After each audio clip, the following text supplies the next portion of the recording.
ampifaliana riavina malala zao tsika miona toy zao indray satria andre ny tenin'andriamanitra isika. Tenin'andriamanitra mampahery atsika ary sakafo fanantsika amin'itiany io andro meny tomba atsika ity. Ho aminareo izay olom-boafidy araka amin'ny fahalana rahateo, izay an'Andriamanitra ray amin'ny fahamasina ny fanahy, amin'ny fanarahana sy ny fahamafazany rany Jesosy Kristy, ary tombona ho anareo ny ny fahasoavana sy ny fiadanana. Amen. Alakamisy 13 Oktobra 2022 banjinantsika aloha hevitra hoe mamery vokatra ho an'ny tombo. Andeha riavana hidera sy ankalazan'Andriamanitra isika. Hideranao ny firenen'Andriamanitra, eny hideranao ny firenena rehetra. Hifaly sy hiobo ny firenena samihafa satria mitsara marina ny firenena ianao. Ny firenena samihafa ambonin'ny tany dia entinao. Hideranao ny firenen'Andriamanitra, eny hideranao ny firenena rehetra. Ny tany efa nahavokatra, mitahantsika Andriamanitra dia Andriamanitsika, mitahantsika Andriamanitra ary hatahotra azy ny vazantany rehetra. Amen.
ivavaka isika.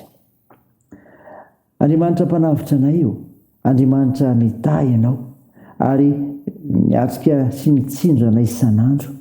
Misaotra anao izay amin'ny zavatra rehetra, midera sy mankalaza ny ranomasina izay ary manome voninahitra ho anao. Tompo, miraona tsy fahatanteranay dia manatinao izay miaiky ny fahadisoanay, mangataka ny famondram-ponao, mamindra fo amin'ny ary mamela ny elikay. Afao izahay. Fa ny fananao masina izay hitarika anay amin'ny fanambarany teninao, ziovakiana aminay, ivelomanay, fa vokatra ho anao izay mpino. Anaran'i Jesosy Kristy no angatahana izany mivavaka izany. Amen. Ny ofinaina antsika amin'ny tian'ity ravana malala dia hitanao amin'ny bokin'ny Eksodosy. Eksodosy 7:20, ny 9:4 ka hatramin'ny 7:10. Mivaky toy izao anaran'i Jesosy. Intelo isan-keritaona nanaovanao andro firavoravoana ho ahy. Tandremo ny andro firavoravoana fihinanana mofo tsy misy masirasira. Afotoana no hinananareo ny mofo tsy misy masirasira, araka izay nandidioka anao amin'ny fotoanandro amin'ny volana Abida, fa amin'izany nivoahanao avy tany Egypta. Aroka tsy iseho foana tsy mitondra fanatitra eo anatrehako. Ary tandremo koa ny andro firavoravoana amin'ny fijinjana ny voalohany bokatry ny asanao izay nafafanao tany an-tsaha, sy ny andro firavoravoana amin'ny fanangonana amin'ny faran'ny taona raha manangona ny vokatry ny asanao avy any an-tsaha ianao.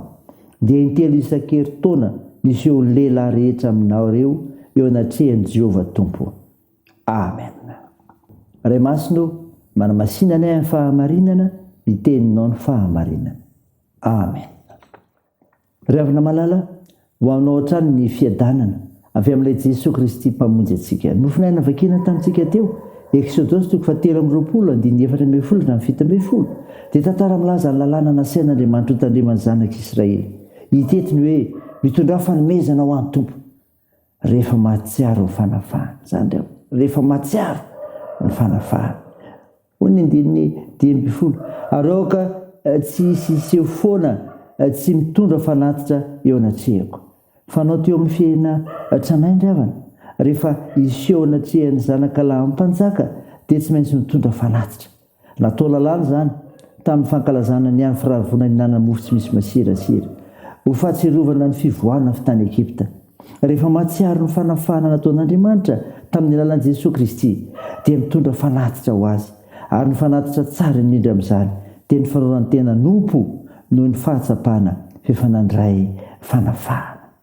Mitondra fanomezana ho an'ny Tompo rehefa mahatsiaro ny fitahiny. Zany rehefa mahatsiaro ny fitahiny. Hoy ny 9:20. Ary tandremo koa ny andro firavoravoana amin'ny fijinjana ny voalombokatry ny asanao. Ankalazana ny andro firavoravoana amin'ny fijinjana ny voalombokatry ny andro ny Pentekosta. Ao amin'izany no anaovana fanatitra mofo vita amin'ny varim-bazaha. Mitany Andriamanitra ka nahavokatra.